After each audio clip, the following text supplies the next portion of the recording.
Jamestown TV no fan touch up with them. Fine, better challenge. I chom cha Sam. In she and Beji new fair. She may make a chom papa ni. O fine, gan you won't ladi a gash born or cock when mini yo.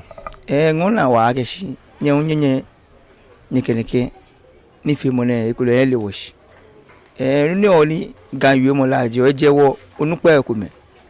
Je ni onukpa ni chebe ko manche me ekume. Ni ko TV pole ekule loku ye ba na afia me.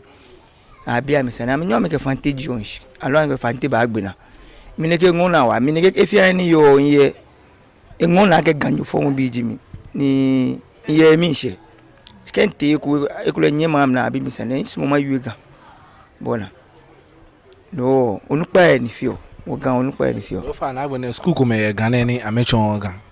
Ko mini sana anya afi ye. No le inu telienu ke obonu FM na me wie akeshu sana anya anye ni aka ma wi eyan wa agbene obonu TV ye ke station ne ko ba watch e court ne na ya because of neke NDSK MPP ne ko kwe TV ji ku me neke ona ke fante me ka afia me yo wa me jonshi ne onu ageshi ka gbe fi na ko te fi na ba me wi akeko te ne keneke shi obonu TV ni lenwe ke wa ni gan ya amefe ile ake kule right ne anya aka me ju shika ke anyi po ni fi ona ke sanye ba wi ake o na te ko te ne ke team B ke ne ke team A ke ne ke sha me nya me fa ma ba ka ha bu wa le ko e gan ko ba ni gan wi mo machine school ko ma chon gan oh e ba je nke bu fe tumbe ni wo yu ne ada me konkulu ama ma fe program e konkulu